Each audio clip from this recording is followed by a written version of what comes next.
OK, so 1 down, and of course we should be around half an hour from kick-off at Old Trafford for that huge Manchester United-Liverpool clash, but that will not be kicking off on time. This is the reason. Earlier on, of course, a small section of Manchester United fans entering the stadium and the pitch to voice their protests and concerns at club ownership. So because of that, the game will not kick off at schedule for 4:30 UK time. We understand that both teams are still at their team hotel, and also at the moment there is a police meeting currently underway, and we will give you an update on that as soon as we have it. So a delay and disruption ahead of such a huge game. Disruption, yeah. So from a player's point of view, how I see it is that you'd be sat in your hotel.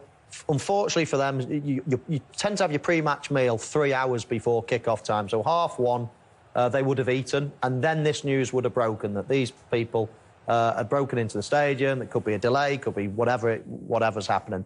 But you're very much cooped up in your hotel. You're very much in the dining room, having your pre-match meal. Then you would normally have, after your pre-match meal, you'd go back, have a shower, get into your gear, and then you'd have a meeting before you leave. That would have all obviously be held back. Do you then have another small meal? Do you just, top up something an hour later? But basically, you just go back to your room and chill out for an hour or so. So I don't think it will interrupt the players too much, apart from you do like to have your food 3 hours before. That's what you always do. That might alter a little bit now, but apart from that, I don't think it will change the preparations of the teams. Not ideal, but can you understand those United fans doing what they've done today? Well, it's not just today it's the United fans, but it's been fans across the big six. And I think for the fans that you have these billionaires that own these football clubs that are pretty much absent, they're never there at the games. I think if you went through all the teams in the Premier League, virtually all the guys that own these teams do it from abroad. So the connection to the club, I think, is they don't see that the owners are as connected to the club. They might be putting a lot of money in it and getting a lot of money out of these football clubs, but the fans are the ones that are there day in and day out. And I think they're the ones that feel that the connection to their football club is being lost. And obviously the Super League thing only capped it off. But I think today, those fans there, that wasn't just about the Super League. That was about the Glazers and the ownership. And, we've seen that at Liverpool, obviously, with FSG as well. We've seen it at Arsenal. Chelsea have had their issues. I think this is something that's not going to go away. And they need to find a way to get a voice from the fans at some of these clubs, because it feels like the disconnect is too big right now, and that's why we're seeing these protests. OK, well, we understand that the match referee, Michael Oliver, is inside the stadium. So, too, I'm delighted to say, is our reporter Ian Irving at Old Trafford. Curious build-up to this one. Ian, what can you tell us the latest? Yeah, well, the very latest is I understand that as we speak now, there is a meeting being held with the police to decide exactly what can happen with the situation regarding the game. Like we've been saying, of course, there is a delay to the kick-off here at Old Trafford, as you can understand. It's difficult to get a sense inside the stadium of exactly the picture outside. You can hear the murmur of fans' protests, also a police helicopter overhead as well. But in terms of inside the stadium, there has been 2 breaches inside the stadium, 2 groups of supporters making their way into the stadium and holding their protests on the pitch here as well. The first lot was probably around 200 to 300 fans. The second lot, less in their numbers, but the same types of chants, the same types of placards being held, protesting against the club's ownership, like you've been saying, and also sparked, I guess, by the European Super League plans that were taking place a couple of weeks ago as well. As we understand it, the match is still going ahead, but as I say, the police are currently holding a meeting to decide exactly the safety situation at this stadium. Yeah, absolutely. That must be paramount. Ian, thank you very much indeed. We'll come back to you very shortly indeed. As soon as we know a kick-off time, then we will let you know, and we just keep everything crossed after those protests that this game happens. Exactly. I mean, the whole world is looking forward to this game, more so than virtually every other game. It's a brilliant fixture. There's a fair bit riding on it, as we touched on earlier. Manchester United, they're pretty secure in terms of top 4. They won't want Manchester City to be handed the league today by getting beat. So there's a little bit riding on it for Manchester United, but there's a lot riding for Liverpool. They have to win if they've got any aspirations of getting into the top 4 this season and qualifying again for the Champions League next year. So plenty riding on it, but regardless of what's on it, it's just a huge game all around the world. It is, and there's a little bit of tidying up to go as you can see on the playing surface. Well, you see with all the, the fans being in there, they're obviously going to have to tidy the stadium. You got the whole security element, you got the whole COVID element. So there's so many variables that go into that. But hopefully we're going to get one of the best games of football all around the world at one of the most iconic grounds. Obviously, there's a lot of uncertainty with everything that's going on. But hopefully we can figure that out and just get back to the business. What's the football? Ole Gunnar Solskjaer was saying to me last week, there's a banner at the Stretford end that football is nothing without the fans. And whether you like it or not, they have had a major impact today. Yeah, listen, we all know that the fans, in any sport, in any walk of life, the lifeblood of the heart and soul of any sport. Without, those fans, it's not got the passion, it's not got the atmosphere, it's not got anything. So we all know that the fans play a huge role. Maybe some fans have felt that their voice hasn't been heard as much as it should have in recent times.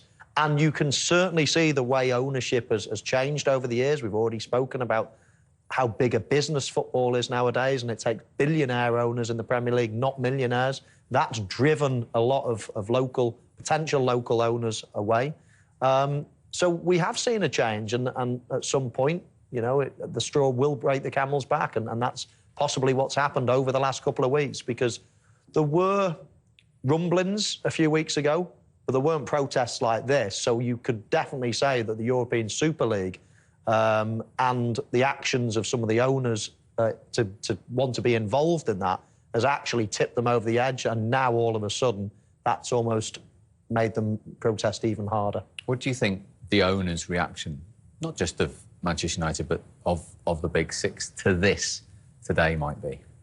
Well, I think for them watching this, they'll be worried, really worried, as worried as the reaction to the Super League. Because if the games aren't being played, again, football is a huge business, and these guys have earned money elsewhere and come into football because, obviously maybe they're football fans or not, but they see that there's huge money in there. When the games aren't being played, obviously that affects so many different things. So I think for them, the support that Super League protest gathered so quickly, universally in football, where football stuck together and came together, all these teams that have all these animosity, I think was so significant. And I think for fans of other clubs watching this and seeing the fact that these fans have, whether rightly or wrongly, have found a way to have this game postponed, they'll see that makes their voices heard even louder. So again, I don't want the football not to be played, but I think for the owners, they'll be seeing this today and they'll be significantly worried that the fact that these games are actually not being played when they're supposed to be played, and all the ramification that has.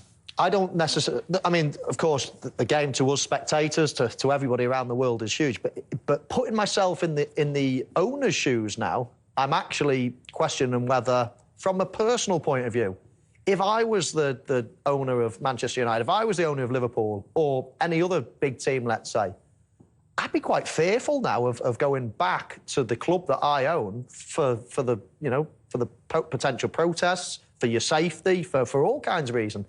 Do you really want to be somewhere? OK, there's been rumblings over the past, but I think it's gone past a financial thing for them now. If it was me, I'd be thinking, do I want to be involved in somewhere that want me out so badly? I mean, we're all human beings at the end of the day. But Mo, you dislike that much? But that's the whole point, right? The fact that you got these billionaire owners that they're not even at the games, Mo. They're not even in the ground, supporting their team. Not saying that they're not, but they're not physically there. So the disconnect between the fans that are there is huge. And I think it is about money, because nobody in their right mind would run a business where the people are protesting about you, before the games. But so the fact that they're only holding on to them is because they're so lucrative that there's no way they're going to walk away from something worth, 1, 2, 3, 4 billion pounds. So, and I think you're right, you would think you invest £1 billion something, you would like to be loved, not hated. So it is a pretty peculiar situation. But at some stage, you can, in any business, there's hard decisions to be made. Yeah. You don't have to be popular to be successful in business. At some stage, you think, wow, OK, this is almost beyond it now. I'm not even welcome at the club that in fact, it's gone past even not being welcome. It could be dangerous. They've stopped my team playing. Yeah, this could, exactly. And this could be, we'll put it this way. If it was my club and I felt the hatred towards me, I'd be thinking, I don't want to go back there now. It's probably best that I hand over the reins to someone else. because it's got that far now. It's not just a few people saying, we want the Glazer family out, as is in this case. It's actually gone one step further now. And, you know, as I say, I'm not sure I'd want to sort of revisit somewhere that wants me out so badly.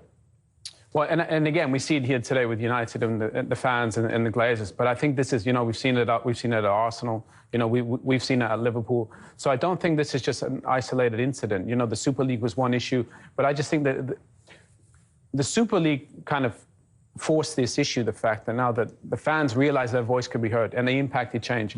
Now, can they find a way to get, you know, the 50+1 model that they have in Germany that seems to be so successful that I think fans want over here? Maybe they just want their voices to be within some of these football clubs, these iconic football clubs that are run by foreign owners. Maybe they can find a way to get the fans' voice heard within that structure. You know, get the fans closer to the game, because it feels like, you know, with all the money that's come into the game and the way that game's grown, that's why it's seen around the world.